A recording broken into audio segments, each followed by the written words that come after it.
My name is Alice, and I'm 32. 3 days ago, I buried my father and discovered that being the good daughter apparently means absolutely nothing when lawyers start reading wills. I was the only one who stayed.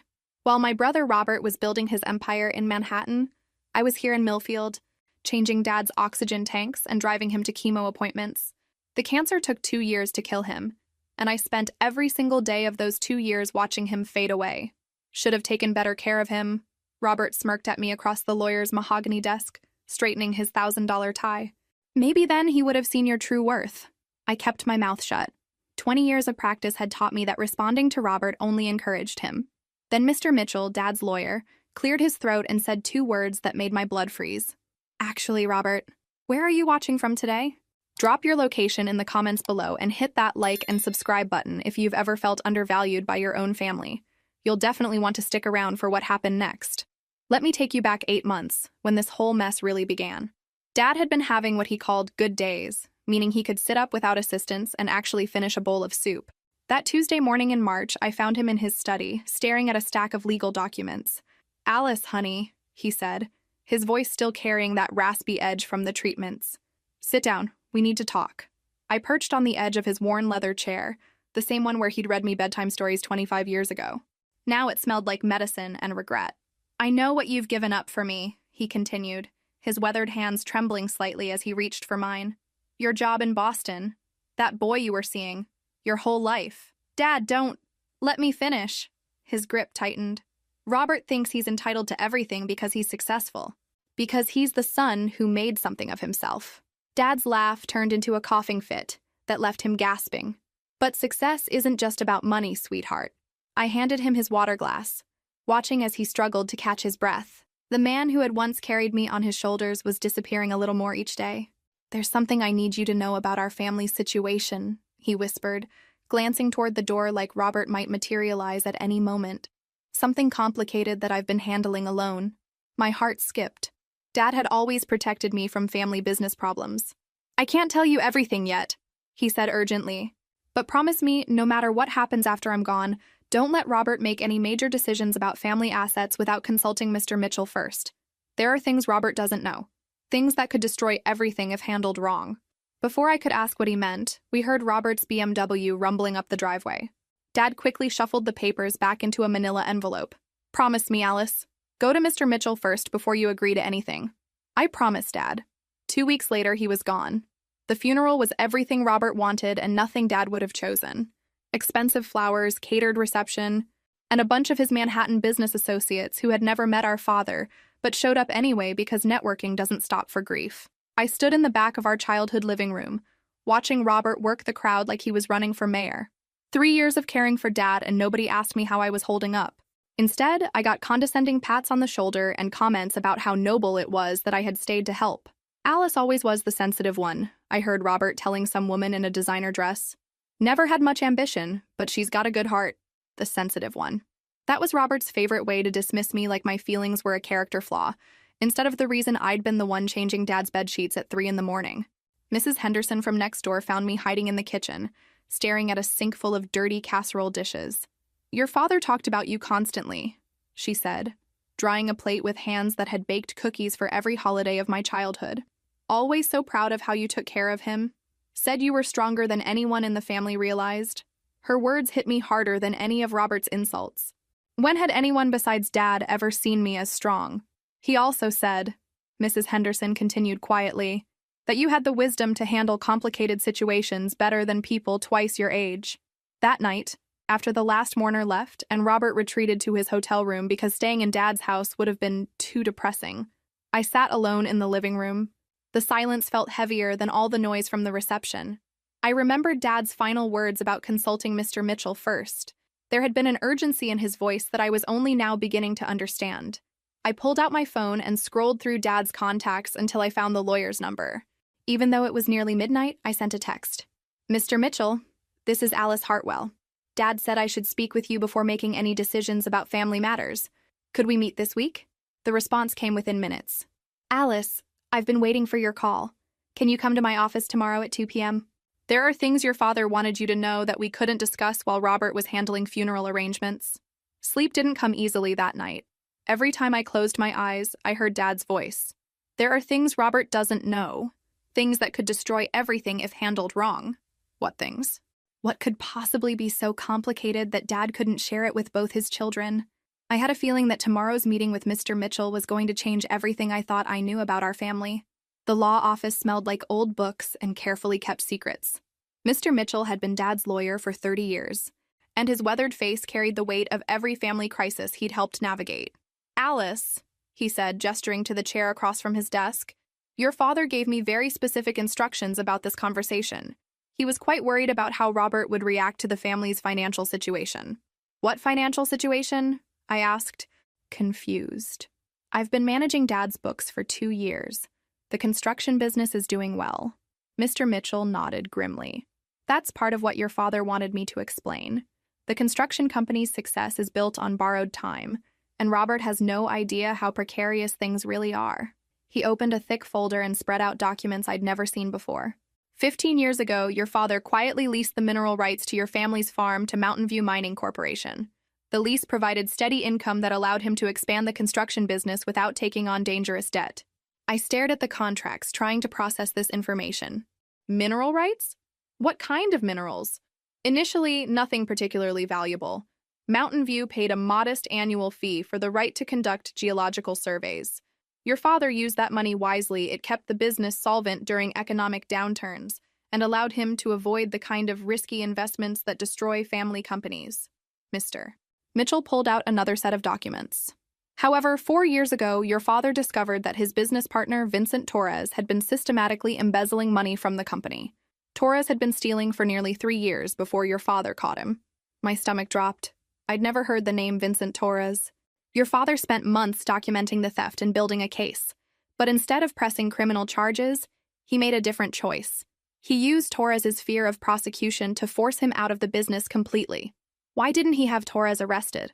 Because, Mr. Mitchell said quietly, Torres threatened to expose the mineral lease agreement to Robert and claimed that your father had been hiding assets from his own family. Your father realized that Robert would immediately demand to liquidate the mining rights, which would have triggered early termination clauses, and cost the family millions in future income. The picture was becoming clearer and more disturbing. Dad bought Torres out to protect the lease? Exactly. It cost him nearly $2 million money he borrowed against future lease payments. That's why the construction company has been struggling lately. Your father sacrificed short-term stability to protect long-term family security. Mr. Mitchell reached for another folder. But there's more, Alice. 3 months ago, Mountain View completed their comprehensive geological survey. They found significant deposits of rare earth minerals throughout your property. He handed me a letter bearing the Mountain View Mining logo. They're offering to purchase the land and mineral rights outright for $65 million, plus royalties on extracted materials over the next 25 years. I couldn't breathe. $65 million. Your father knew this offer was coming, Mr. Mitchell continued. That's why he restructured his will 6 months ago. He realized that Robert would want to sell immediately and split the money. But your father believed the royalty payments would provide better long-term security for the family. So Robert doesn't know about any of this? Robert knows that Torres was bought out, but he thinks it was just a normal business disagreement. He has no idea about the embezzlement, the mineral rights, or the mining offer. Mr. Mitchell looked at me seriously. Your father's greatest fear was that Robert would make impulsive decisions about family assets without understanding their full value or complexity. I thought about Robert's comment at the funeral. Should have taken better care of him. When is the will reading? I asked. Tomorrow at 10 a.m. Alice, I need you to understand your father structured his will very carefully to protect both you and Robert from making costly mistakes. But Robert may not see it that way initially. Have you ever discovered that everything you thought you knew about your family was just the surface of a much deeper story? Share your thoughts in the comments below. The will reading was scheduled for the next morning, but Robert arrived an hour early with 2 lawyers I'd never seen before. Alice, he said, his voice carrying that tone he used when he was about to explain why I was wrong about something. I've been thinking about Dad's estate, and there are some concerns we need to address. Mr. Mitchell emerged from his office, taking in Robert's legal entourage with obvious displeasure. Robert, we discussed this yesterday. The will reading is at 10 a.m. as scheduled. Actually, said one of Robert's lawyers, a sharp-faced woman in an expensive suit, we'd like to review any recent changes to Mr. Hartwell's will before the formal reading. Our client has reason to believe there may have been alterations made during a period when his father's judgment was compromised by medication. I felt my face flush with anger. They were already suggesting Dad wasn't competent when he made his final decisions. That's interesting, Mr. Mitchell said calmly, because Frank anticipated that concern. He handed Robert's lawyer a sealed envelope. Psychiatric evaluation from Dr. Sarah Chen, dated 4 months ago. She confirmed that your client's father was completely mentally competent and specifically capable of making complex legal decisions. The sharp-faced lawyer scanned the document, her confident expression wavering slightly. Furthermore, Mr. Mitchell continued, Frank requested that I document his reasons for any will changes he made. Would you like to hear that recording? Robert shifted uncomfortably in his chair. Recording? Mr. Mitchell pressed play on a digital recorder. Dad's voice filled the room, weak but absolutely clear. This is Frank Hartwell, speaking of my own free will on March 15th. I am changing my will because I have discovered information about family finances that my son Robert doesn't understand. I have also learned that Robert has been in communication with Vincent Torres, despite not knowing that Torres embezzled money from our family business. Robert's face went pale. What? Dad, I never... Mr. Mitchell paused the recording. Would you like me to continue, Robert? Your father documented several conversations where you mentioned Torres as a potential consultant for expanding the business after your inheritance. I didn't know Torres stole anything, Robert protested. He contacted me months ago with some interesting business proposals. How was I supposed to know? Because, Mr. Mitchell interrupted, your father tried to warn you, but you consistently dismissed his concerns as medication-induced confusion. He has 15 hours of recorded conversations documenting your responses. The room fell silent except for the sound of Robert's heavy breathing. Mr. Mitchell opened the will and began reading. To my son, Robert, who has proven his business acumen in New York, I leave my construction company, including all assets, equipment, and ongoing contracts. However, this inheritance comes with a 5-year management restriction that Robert previously agreed to in writing, preventing any sale or merger of company assets. Robert looked confused. What management restriction? The estate planning documents you signed last year, Mr. Mitchell said. Your lawyers advised you it was standard paperwork, but you actually agreed to a 5-year stabilization period for any inherited business assets. I watched Robert's lawyers whisper frantically among themselves as they reviewed papers from their briefcases. To my daughter Alice, Mr. Mitchell continued, who has demonstrated unwavering loyalty and sound judgment, I leave the family farmhouse and all associated property, including mineral rights and any related business agreements. The silence stretched between us like a chasm. That's it? Robert's voice cracked. She gets a rundown farm and I get a business that I can't even sell? Actually, Robert, Mr. Mitchell said, and something in his tone made us both freeze. There's something else your father wanted you both to understand about the family's financial situation. Mr. Mitchell reached into his desk and pulled out the folder I'd seen the day before, the one containing the mining contracts and geological surveys. Alice, he said, your inheritance includes more than just the farmhouse. The property encompasses 47 acres, including the mineral rights your father leased to Mountain View Mining 15 years ago. He spread the geological survey across his desk. The familiar outline of our family land was covered with technical notations and colored zones indicating mineral deposits. Robert, Mr. Mitchell continued, your father kept the mining lease private because he knew you would want to liquidate it immediately for quick cash. He believed correctly, as it turns out that patience would be more profitable for the family long term. Robert leaned forward, studying the documents with growing interest. How profitable are we talking about? 3 months ago, Mountain View completed their comprehensive survey. They found substantial deposits of rare earth minerals essential for electronics and renewable energy manufacturing. Mr. Mitchell pulled out the official offer letter. They're prepared to purchase the mineral rights for $65 million, plus royalties estimated at $15 to $20 million over the next 25 years. I watched Robert's face cycle through confusion, disbelief, and then calculating greed. $85 million, he said slowly, for Alice's property. For the property that Dad specifically left to Alice, I corrected. Robert's expression hardened. Alice, you can't seriously think you're capable of handling negotiations worth that much money. This requires sophisticated business expertise that you simply don't have. And there it was, the same condescending tone he'd used our entire lives. What I have, I said quietly, is Dad's trust. He chose to give me this responsibility for a reason. Because you were here manipulating him while he was sick, Robert snapped, his businessman facade finally cracking. You isolated him from family and convinced him to change his will in your favor. Robert, Mr. Mitchell interrupted, I need to show you something else. He pulled out another folder, this one containing the evidence Dad had compiled about Torres's embezzlement. Your father didn't just document Torres's theft for legal purposes. He also documented your communications with Torres over the past year.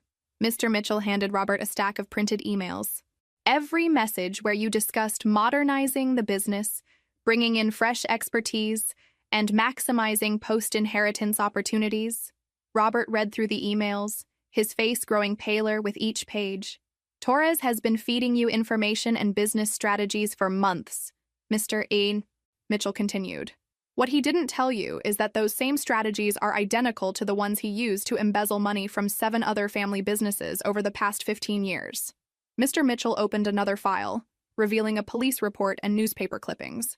Vincent Torres is currently under investigation by the FBI for a pattern of targeting family-owned businesses during periods of transition or crisis.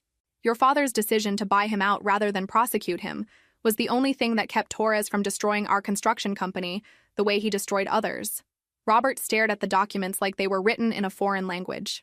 Your conversations with Torres weren't accidental. Robert, he specifically targeted you because he knew you would eventually inherit the business, and he was positioning himself to regain access to family assets through you. I felt sick. While I'd been focused on Dad's medical care, Robert had been unknowingly planning to hand our family business over to a career criminal. I didn't know, Robert whispered. No, Mr. Mitchell agreed. You didn't know because you never asked the right questions. Your father tried to warn you about Torres multiple times, but you dismissed his concerns as confusion from pain medication. Mr. Mitchell played another recording, this one of Robert's voice from a phone call with Dad. Dad, you're overthinking this Torres situation. Vincent has some innovative ideas about expanding into commercial development. Maybe it's time to let go of old grudges and focus on growth opportunities. And Dad's weary response. Son, if you knew what I know about Vincent, you'd understand why that's impossible. But you never wanted to know what he knew, Mr. Mitchell said to Robert. You just wanted to inherit and make changes. The room fell silent as the full scope of Robert's near catastrophe became clear. So what happens now? I asked. Mr. Mitchell handed me a business card. You have some decisions to make about the mining offer, Alice, but you have time to make them carefully, with proper advice. He looked at Robert. And you have a construction business to run responsibly for the next 5 years. That evening, I sat in Dad's study, trying to process everything I'd learned. The manila envelope he'd sealed months ago was still in his desk drawer, marked with my name in his careful handwriting. Inside, I found a letter written in the shaky script that had developed during his final months. My dearest Alice, if you're reading this, it means the will reading went as I expected, with Robert angry and you confused about why I've given you such enormous responsibility. I want you to understand that my decision wasn't about loving you more than your brother. It was about trusting you to handle complexity without letting greed override good judgment. Robert has many strengths, but patience isn't one of them. If he inherited the mineral rights, he would sell them immediately and spend the money on expanding the business or investing in new ventures. Within 5 years, the money would be gone, and our family would have nothing to show for this once-in-a-lifetime opportunity. You, on the other hand, have spent your entire life thinking about long-term consequences. When you were 10 years old and saved your Christmas money for 6 months to buy your mother a special birthday present, I knew you understood something that Robert never learned. The difference between wanting something and needing something. This mining money isn't something you need right now, Alice. But someday, when you're ready to start a family, or when you find a purpose that requires resources, or when Robert's children need help with college, this money will be there because you'll have preserved it. The Torres situation is more complicated than I was able to explain during the will reading. Robert doesn't just not know about the embezzlement, he's been actively cultivating a relationship with Torres for over a year. I hired a private investigator 6 months ago when I realized what was happening. Torres has been carefully manipulating Robert, feeding him business ideas and strategies that sound innovative, but are actually designed to give Torres access to our company assets once Robert inherits. The investigator's report is in the basement safe. The combination is your mother's birthday. What you'll find there will shock you, but it will also help you understand why I had to structure the will the way I did. Robert isn't just naive about Torres. He's already agreed to bring Torres back as a senior consultant as soon as he takes control of the business. Torres has convinced him that I forced him out unfairly and that he has valuable connections that could double the company's revenue. The truth is that Torres has been living off borrowed money for 3 years. hiding from the families whose businesses he destroyed, and planning his comeback through our family. I couldn't let that happen, Alice. Not just for our sake, but for the 12 employees who depend on this business, and the clients who trust us to complete their projects honestly. The mining money gives you options, but it also gives you responsibility. Use it wisely. Help Robert understand what family really means, not just sharing profits, but protecting each other from making catastrophic mistakes. There's one more thing you need to know. Mr. Mitchell has instructions to contact the FBI if Torres attempts to re-establish contact with our family after my death. Torres doesn't know about the mining money yet, but when he finds out, he'll become desperate to claim a share of it. Be careful, sweetheart. Be smart. And remember that sometimes the greatest act of love is refusing to let someone make a decision that will destroy them. I'm proud of who you've become, Alice. Not just because you took care of me, but because you've always taken care of what matters most. The basement safe also contains legal documents that will protect you if Robert tries to contest the will. I hope you'll never need them, but your brother has always been better at business than at accepting defeat gracefully.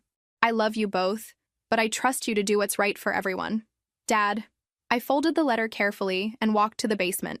Behind the old water heater, exactly where Dad had said, was a safe I'd never noticed during all my years living in this house. I punched in Mom's birthday 0814 and the lock clicked open. Inside were 3 files: Torres's criminal history, evidence of his ongoing contact with Robert, and a legal document that would change everything if I ever needed to use it. But it was the 4th item that made me gasp. A handwritten note from Robert, dated just 2 weeks ago, agreeing to Torres's proposal to restructure the family business for maximum efficiency and profit. My brother hadn't just been planning to bring Torres back as a consultant. He'd been planning to sell our father's company to Torres's investment group as soon as he inherited it. Dad hadn't just protected me with his will. He'd protected Robert from destroying everything our family had built. 2 days after the will reading, Robert knocked on my front door at 7 a.m. I could see through the window that he'd been sitting in his car in my driveway for at least an hour, working up the courage for this conversation. Alice, he said when I opened the door, we need to talk, really talk, without lawyers or recordings or any of that other stuff. I led him into the kitchen and made coffee while he sat at our childhood breakfast table, looking smaller somehow than he had in Mr. Mitchell's office. I've been thinking about everything Dad said about Torres, about the business, he began. I want you to know that I had no idea Vincent was a criminal. I believe you, I said, and meant it. Robert was many things: arrogant, condescending, selfish, but he wasn't malicious. He'd been manipulated by someone much more experienced at deception. The thing is, Robert continued, I've been looking at the construction company's book since the will reading. Really looking, not just glancing at the summary reports Dad used to send me. He pulled out a folder of financial documents. Dad borrowed against future income to buy Torres out, but he also used that situation to restructure the company's debt and eliminate some risky contracts that could have bankrupted us during the next economic downturn.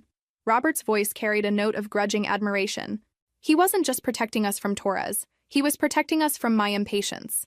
This was the most thoughtful analysis I'd ever heard from Robert about our family's situation. Alice, I want to propose something, and I want you to hear me out completely before you respond. I nodded, curious despite myself. Keep the mineral rights. Handle the negotiations with Mountain View however you think is best. But let me buy the farmhouse from you for fair market value. I want to move back to Millfield and run Dad's business the way he would have wanted. I blinked, surprised. You want to leave New York? I've been thinking about that too.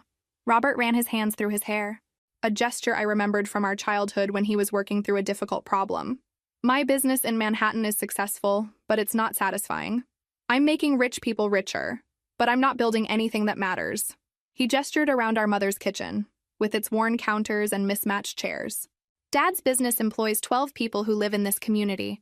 It builds homes and commercial buildings that will be here for generations. When Dad died, 3 different clients came to the funeral to tell me how honest and reliable he was. Robert's voice caught slightly.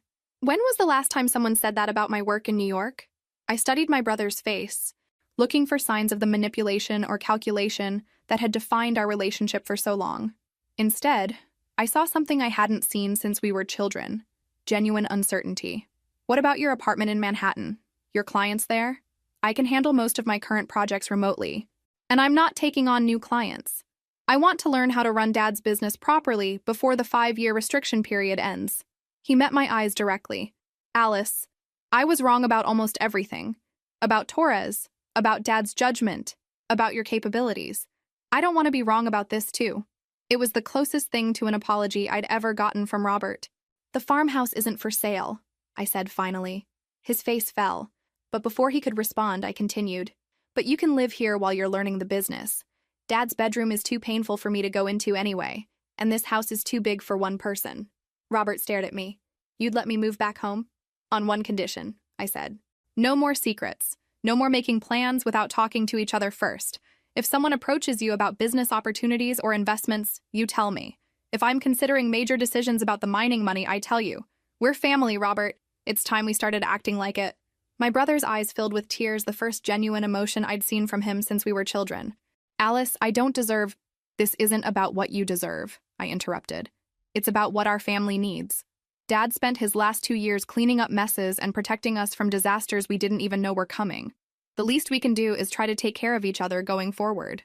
Robert nodded, unable to speak. That afternoon, we drove to Mr. Mitchell's office together to discuss the practical details of Robert's transition back to Millfield. It felt strange but right, making plans as partners instead of adversaries. But as we left the lawyer's office, I noticed a familiar car following us at a distance. When I pointed it out to Robert, his face went pale. "That's Vincent's car," he said. Torres was back, and he'd clearly learned about the mining money. What do you think will happen next? Drop your predictions in the comments below. The next morning, my phone rang at 6 a.m. The caller ID showed an unknown number, but something told me to answer it. "Ms. Hartwell, this is Vincent Torres. I believe we need to have a conversation about your recent windfall." His voice was smooth, confident, exactly what I'd expected from someone who'd spent years manipulating people. "Mr. Torres," I said, putting the phone on speaker so Robert could hear. "I don't think we have anything to discuss." "Oh, I think we do. You see, I've been following the developments with your father's estate, and I'm concerned that you may not fully understand the complexity of what you're dealing with." Robert was shaking his head frantically, mouthing, "Don't engage with him." But I was curious to hear Torres's pitch. "I'm listening," I said. "Managing a multi-million-dollar mineral rights deal requires expertise that most people simply don't possess. The mining industry is notorious for taking advantage of inexperienced property owners. Without proper representation, you could easily lose millions to unfavorable contract terms. And you're offering to help me out of the goodness of your heart?" Torres chuckled. "Nothing in business is free, Ms. Hartwell. I would charge a standard consulting fee, say 15% of your final settlement. It's much less than most firms would charge, and I guarantee you'll end up with significantly more money than if you try to handle this alone. 15% of $80 million. $12 million for Torres, just for showing up. That's a very generous offer," I said, "but I think I can manage on my own." "Ms. Hartwell," Torres's voice hardened, "I don't think you understand what you're rejecting. I have 15 years of experience in mineral rights negotiations. I have connections throughout the industry. I know which companies are trustworthy and which ones will cheat you. Like you cheated my father?" The line went quiet for a moment. Then Torres laughed a sound that made my skin crawl. "Your father told you his version of our business disagreement, I see. What he probably didn't mention is that I have documentation of some very questionable financial decisions he made over the years. Decisions that the IRS might find interesting." My blood ran cold. Torres was threatening to report Dad to the IRS posthumously, which could trigger an audit and freeze all family assets. "What kind of decisions?" I asked carefully. "The mineral lease income, for starters. Very creative accounting methods to minimize tax liability. Then there's the matter of some construction contracts that were completed with, shall we say, flexible adherence to building codes." Robert grabbed my arm, shaking his head violently. These were clearly lies designed to scare me into cooperating. "Mr. Torres," I said, "if you had evidence of actual wrongdoing, you would have used it years ago instead of stealing money from my father's business." "Who says I stole anything?" Torres's voice turned cold. "Your father's accusations were never proven in court. They were just the paranoid delusions of a sick man who couldn't handle having a younger, more innovative partner." The sheer audacity of his lies was breathtaking. "I'll tell you what," I said. "Why don't you come by the house this afternoon? We can discuss this face to face." "Alice, no," Robert whispered urgently. "Excellent," Torres said. "I'll be there at 2 p.m. And Ms. Hartwell, I hope you'll be more reasonable in person than you're being on the phone." After he hung up, Robert stared at me like I'd lost my mind. "Alice, you can't let him come here. He's dangerous and he's desperate. People do stupid things when they're desperate. Which is exactly why we need to handle this carefully." I pulled out my phone and dialed Mr. Mitchell's number. We're not meeting with Torres alone. An hour later, Mr. Mitchell arrived with 2 additional people, Detective Sarah Martinez from the State Police Fraud Division and FBI Agent David Park from the White Collar Crime Unit. Torres doesn't know it yet, Detective Martinez explained, but he's been under federal investigation for 18 months. We've been building a case based on complaints from 7 different families whose businesses he destroyed. The problem is that most of his victims were too embarrassed or financially devastated to pursue prosecution, Agent Park added. Torres is very careful about covering his tracks and discrediting anyone who tries to expose him. But now he's making a mistake, Mr. Mitchell said. By threatening you and attempting to extort consulting fees, he's giving us grounds for immediate arrest. At exactly 2 p.m., Vincent Torres knocked on our front door. I opened it to find a man who looked nothing like the confident criminal mastermind I'd imagined. Torres was shorter than average, probably in his mid-50s, with thinning hair and an expensive suit that couldn't quite disguise his desperation. "Ms. Hartwell," he said with practiced charm, "thank you for agreeing to meet with me." "Come in," I said. "There are some people I'd like you to meet." The look on Torres's face when he saw Detective Martinez and Agent Park was worth every moment of anxiety I'd felt about this meeting. "Vincent Torres," Agent Park said, standing and displaying his badge. "You're under arrest for conspiracy to commit fraud, money laundering, and extortion." As the handcuffs clicked around Torres's wrists, he looked at me with undisguised hatred. "This isn't over," he snarled. "You have no idea what you're getting into with that mining deal. Those companies will eat you alive." "Maybe," I said calmly, "but at least they're not criminals." As the police car disappeared down our driveway with Torres in the back seat, Robert turned to me with something approaching awe. "Alice, how did you know to call the FBI?" "I didn't," I admitted. "But Dad's letter mentioned that Mr. Mitchell had instructions to contact them if Torres tried to approach our family. I figured it was worth a phone call." "You set him up?" Robert said admiringly. "No," I corrected. "I gave him enough rope to hang himself. There's a difference." But even as I felt relief at Torres's arrest, I knew this was just the beginning. In 2 days, representatives from Mountain View Mining would arrive to begin serious negotiations about the mineral rights purchase. And unlike Torres, they were completely legitimate business people who would expect me to know exactly what I was doing. The Mountain View Mining representatives arrived on Thursday morning in a convoy that looked like a presidential visit. 3 black SUVs, 7 people in expensive suits, and enough briefcases to stock a law firm. I met them in Dad's study, which I'd prepared by removing all the family photos and personal items that might make me seem naive or emotional. Robert sat beside me, taking notes and asking technical questions that demonstrated we weren't complete amateurs. "Ms. Hartwell," said Dr. Sarah Chen, Mountain View's lead negotiator, "we're very excited about the potential of your property. Our geological surveys indicate mineral deposits that could be extremely valuable to both parties." She spread out charts and technical reports that looked like something from a science textbook. "However, Chen continued, "I want to be completely transparent with you about the challenges involved in this project. Mineral extraction is a complex, long-term undertaking with significant environmental and logistical considerations." This wasn't the high-pressure sales pitch I'd been expecting. Instead, Dr. Chen was explaining potential problems. "Our initial offer of $65 million is based on current market prices and extraction cost estimates. But those numbers could change significantly based on factors we can't control: environmental regulations, market fluctuations, extraction difficulties, or changes in demand for rare earth minerals." Robert leaned forward. "Are you trying to talk us out of selling to you?" Dr. Chen smiled. "Actually, we're trying to make sure you understand exactly what you're agreeing to. Mountain View has been burned in the past by property owners who had unrealistic expectations about mining operations.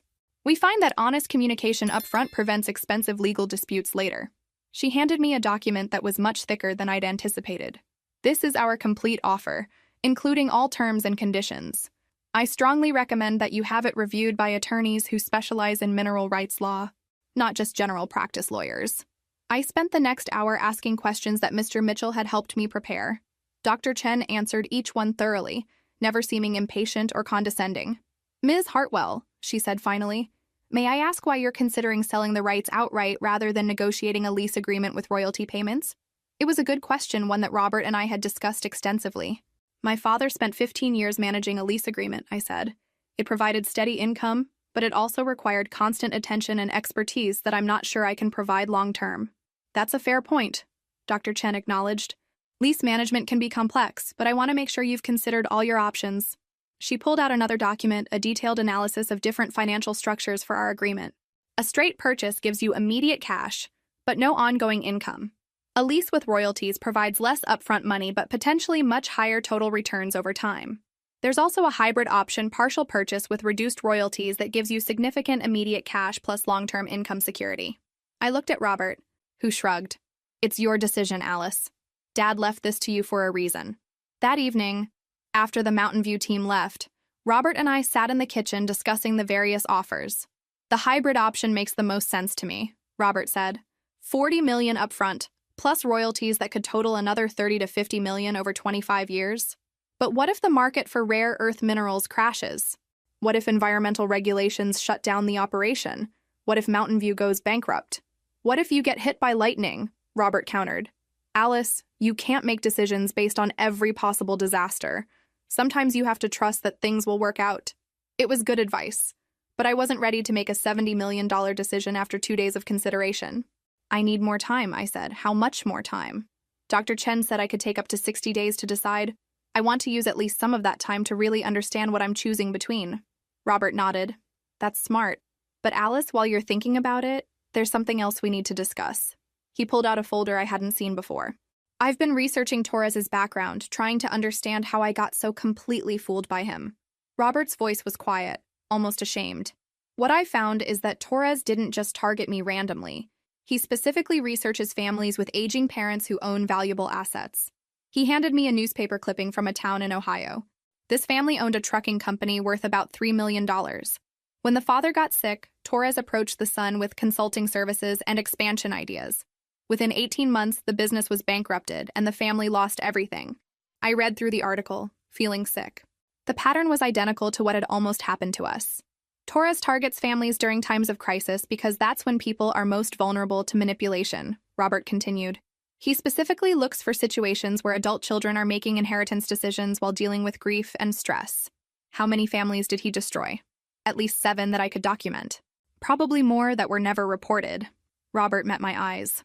Alice, I need you to know, if Dad hadn't structured his will the way he did, Torres would have gotten everything. Not just the construction business, but information about the mineral rights too. The full scope of what Dad had prevented hit me like a physical blow. Dad didn't just protect me, I said slowly. He protected both of us. Yeah, Robert agreed. And now it's our job to make sure his protection wasn't wasted. 3 weeks into my 60-day decision period, I received a phone call that changed everything. Ms. Hartwell, this is Jennifer Torres. My blood ran cold. Are you related to Vincent Torres? Unfortunately, yes. Vincent is my ex-husband. Her voice carried a mixture of exhaustion and determination.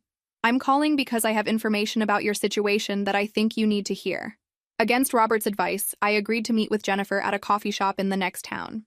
She was nothing like what I'd expected, a tired-looking woman in her 40s with intelligent eyes and calloused hands that suggested she worked for a living. Vincent has been calling me from jail, she began without preamble. He's furious about his arrest, and he's been ranting about your family and the mining money. What did he say? Jennifer pulled out a notebook. He told me that your mineral rights are worth much more than Mountain View is offering. He claims to have inside information about rare earth mineral prices that suggests you could get twice what they're proposing. I felt a chill of unease. How would he know that? That's what I wanted to warn you about, Jennifer said. Vincent doesn't have inside information about mineral prices. What he has is a pattern of telling people their assets are worth more than they actually are, then positioning himself as the expert who can get them a better deal. She opened her notebook to a page covered with her handwriting. After Vincent approached you, he started making phone calls to try to find other mining companies that might be interested in your property. He was planning to contact you again and claim that he'd discovered a bidding war for your mineral rights. But he's in jail. Vincent has associates who aren't in jail yet, Jennifer said grimly. I'm telling you this because Vincent destroyed my family's business 15 years ago using exactly these tactics. He convinced my father that his manufacturing company was worth much more than the offers he was receiving, then helped negotiate a deal that left my family with nothing. Jennifer pulled out a photograph, a middle-aged man standing in front of a factory. My father spent 40 years building that business. After Vincent got through with him, Dad lost everything and died of a heart attack 6 months later.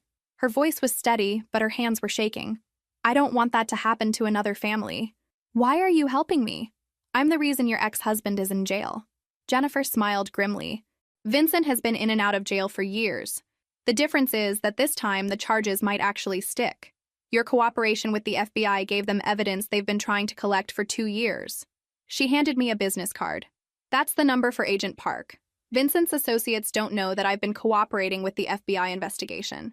If anyone approaches you claiming to represent alternative mining interests or offering to maximize your mineral rights value, call Agent Park immediately. How will I know if someone is working with Torres? They'll tell you that Mountain View is cheating you.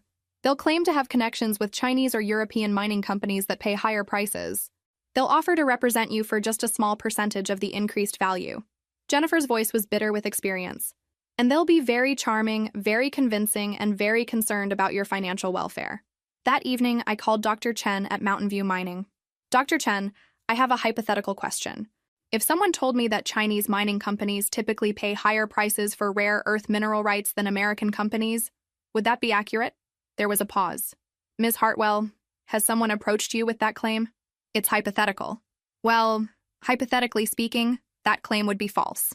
Chinese mining companies are generally more interested in purchasing extracted materials than acquiring foreign mineral rights. Most international transactions involve much more regulatory complexity and significantly higher legal costs. Dr. Chen's voice carried a note of concern. May I ask why you're asking? I explained about Jennifer's warning, without mentioning Torres by name. Ms. Hartwell, I want you to know that our offer is based on standard industry calculations and current market conditions. If you receive competing offers, I encourage you to have them reviewed by independent mineral rights attorneys. But please be very careful about anyone who approaches you with promises of dramatically higher payments. Why? Because legitimate mining companies don't work that way. We don't send representatives to people's homes to make surprise offers, and we don't promise returns that are significantly above market rates. Dr. Chen paused. Fraudulent mineral rights schemes are unfortunately common. The FBI has several ongoing investigations into criminals who specifically target property owners with valuable mineral deposits. After I hung up, I realized that Dad's protection hadn't ended with his death. By leaving me the mineral rights instead of Robert, he'd given me something that Torres couldn't manipulate or steal, but only if I was smart enough not to get greedy. 2 days later, a man named David Wu called to tell me that his international mining consortium could offer me $90 million for my mineral rights, with minimal paperwork and immediate payment. I hung up and called Agent Park. Mr. Wu is Vincent Torres' nephew, Agent Park told me. Thank you for calling instead of meeting with him. You just helped us add another charge to Torres' indictment. That night, Robert and I made our decision about the Mountain View offer. The hybrid option, I said. $40 million upfront plus royalties. Are you sure? I'm sure that Dad didn't save this money for me so I could lose it to criminals, I replied. And I'm sure that being greedy is what gets people into trouble with people like Torres. Robert smiled. Dad would be proud of you. Dad would be proud of us, I corrected. We're finally acting like family. The signing ceremony for the Mountain View mining contract was scheduled for a Friday morning in Mr. Mitchell's conference room. I'd spent the previous night reading through the 40-page agreement one final time, making sure I understood every clause and condition. But when I arrived at the law office, I found Robert waiting in the parking lot with a grim expression. Alice, we have a problem, he said. Torres escaped from county jail last night. My blood ran cold. How is that possible? Apparently, he had help from someone on the outside. The FBI thinks it was his nephew, David Wu, but they haven't found either of them yet. Robert's voice was tight with worry. Agent Park called me an hour ago. They're recommending that we postpone the signing until Torres is recaptured. For how long? They don't know. Could be days, could be weeks. I stared at the law office building, thinking about everything we'd been through to get to this moment. Dad's death, the will reading, Torres's threats, the careful negotiations with Mountain View, all of it leading to this morning.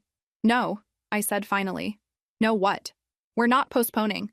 Torres has terrorized our family for long enough. I'm not going to let him continue controlling our decisions even when he's running from the police. Robert looked uncertain.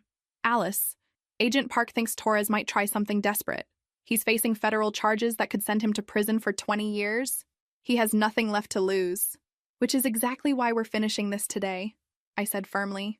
Once the contract is signed and the money is transferred, Torres has no reason to come after us. There won't be anything left for him to steal. Inside the law office, Dr. Chen and her team were waiting with champagne and congratulations. When I explained the situation with Torres, her expression became serious. Ms. Hartwell, if you feel unsafe, we can certainly reschedule this signing. Your security is more important than our timeline. I appreciate that. But I want to move forward, I said. The sooner this deal is completed, the sooner Torres becomes irrelevant to my life.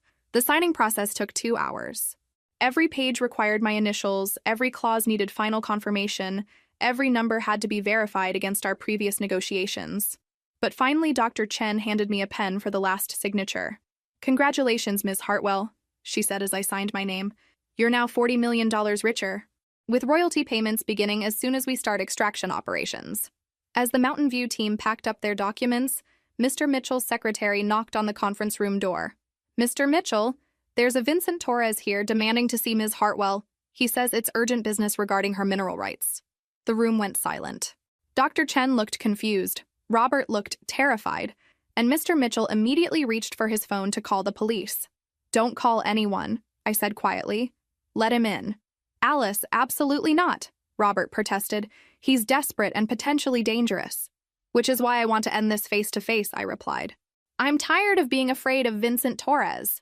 Against everyone's advice, I told the secretary to show Torres into the conference room.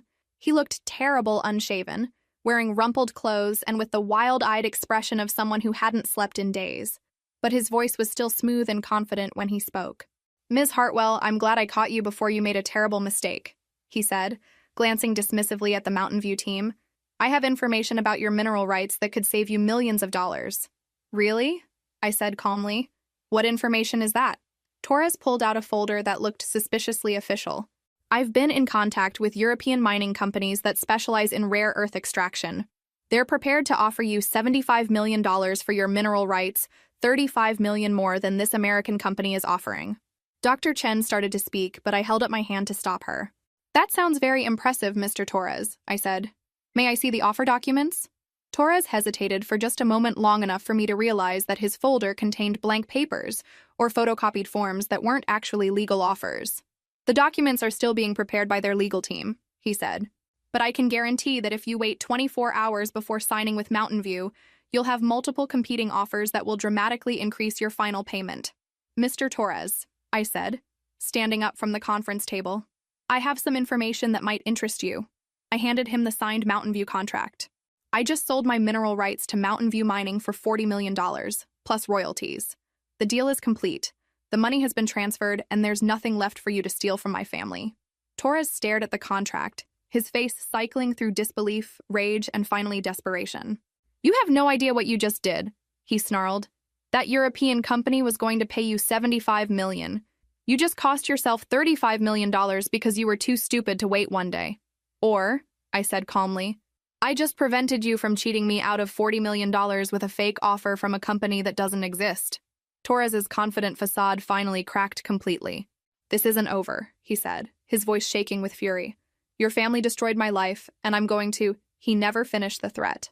Agent Park and 2 other FBI agents entered the conference room and arrested Torres for the second time in 3 weeks. As they led him away in handcuffs, Torres looked back at me with pure hatred. You think you won? He called out. You have no idea what you're getting into with that mining money. It's going to ruin you just like it ruined everyone else who thought they were smarter than me. After Torres was gone, the conference room was quiet for a long moment. Ms. Hartwell, Dr. Chen said finally, I have to ask, how did you know his European offer was fake? I smiled. Because legitimate mining companies don't send escaped convicts to negotiate million-dollar deals. 6 months later, I stood in the backyard of the farmhouse, watching construction crews install solar panels on the barn roof. The morning sun cast long shadows across the garden where Mom had taught me to grow vegetables, and for the first time since Dad's death, the future felt full of possibilities instead of problems. The first royalty check from Mountain View had arrived the previous week, $200,000 for the initial 6 months of extraction operations. Dr. Chen had called to tell me that the mineral deposits were even richer than their original surveys had indicated, which meant future royalty payments would likely be higher than projected. But it wasn't the money that made me feel wealthy. It was the phone call I'd received that morning from Agent Park. Vincent Torres was sentenced yesterday, he'd told me. 22 years in federal prison for fraud, conspiracy, and money laundering across multiple states. His nephew David Wu got 15 years. Thanks to your cooperation, we were able to build a case that finally put them both away permanently. 22 years. Torres would be nearly 80 when he was released, assuming he lived that long. Agent Park? I'd asked. What happened to the other families Torres cheated? The ones who lost their businesses? That's the best news, he'd replied. Torres was ordered to pay full restitution to all his victims. The court is liquidating his remaining assets and distributing them to the families he destroyed. It won't make them whole, but it's something. After I hung up, I'd sat in Dad's study, thinking about the letter he'd written me about understanding the difference between wanting something and needing something. What I'd wanted was revenge against Torres, justice for what he'd tried to do to our family, and proof that I was strong enough to protect what mattered. What I'd needed was security, peace of mind, and the knowledge that other families wouldn't suffer the way we almost had. Sometimes wanting and needing turn out to be the same thing. Robert found me in the garden that afternoon, reviewing architectural plans for the house renovations. The contractor says they can start on the kitchen next week, he said, settling into the lawn chair beside me. Are you sure you want to do all this work instead of just building a new house somewhere else? This is home, I said simply. Besides, Dad would have loved seeing the farmhouse restored properly. Robert nodded, understanding. He'd been living in Dad's old bedroom for 4 months now, running the construction business with a competence and dedication that would have made our father proud. The 5-year restriction on selling the business hadn't turned out to be a burden, it had turned out to be a gift that forced Robert to slow down and build something sustainable instead of just profitable. Alice, I need to tell you something, Robert said, his voice carrying that serious tone that had once made me nervous, but now just made me pay attention. I've been thinking about what Dad wrote in his letter about family taking care of each other. I want you to know that if anything ever happens to me, my share of the construction business goes to you, not to my daughter Madison. I looked up from the architectural plans. Robert, that doesn't make sense. Madison is your child. Madison is 7 years old, Robert replied. By the time she's old enough to run a business, she might not want to live in Millfield or work in construction. But if something happens to me before she's grown, I want her to have a guardian who will help her make good decisions about money and family. He handed me a legal document. I've been working with Mr. Mitchell to set up a trust for Madison, with you as the trustee. If she wants to be involved in the family business when she's older, the shares are there for her. If she wants to do something else with her life, you can sell the business and use the money for her education or whatever she needs. I read through the trust documents, struck by how carefully Robert had thought through every possibility. This is very generous, I said. But Madison has a mother. Jennifer might not want me making decisions about her daughter's future.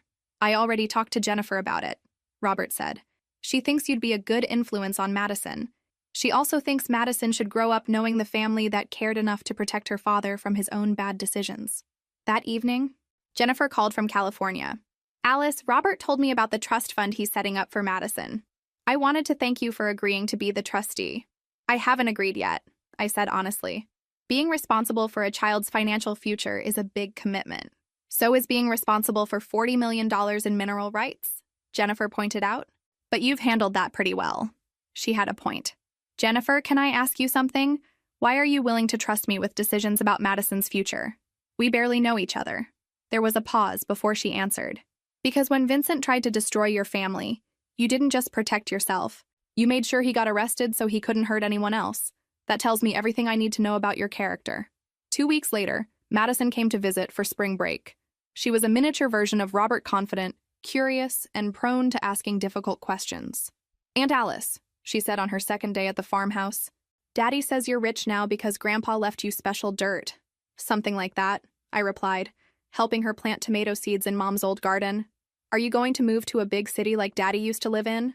No, sweetheart, I'm going to stay right here. Madison considered this seriously. Good. Daddy is happier here than he was in New York. He smiles more now. Out of the mouths of babes.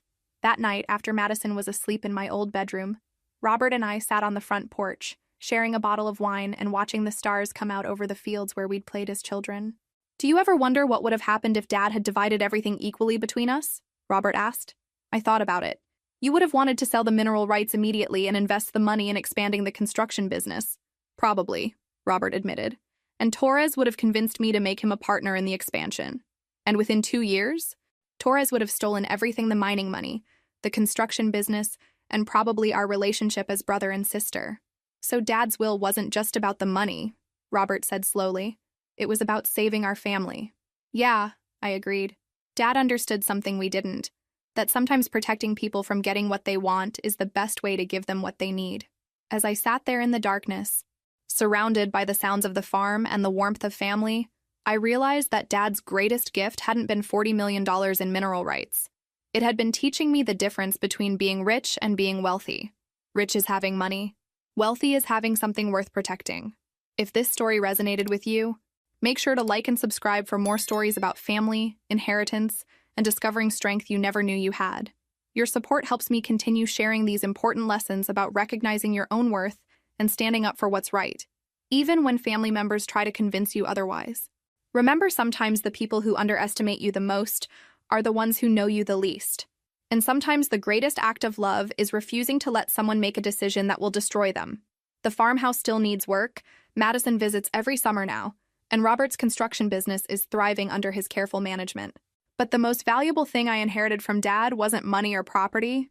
It was the understanding that true strength isn't about taking what you want, it's about protecting what matters most.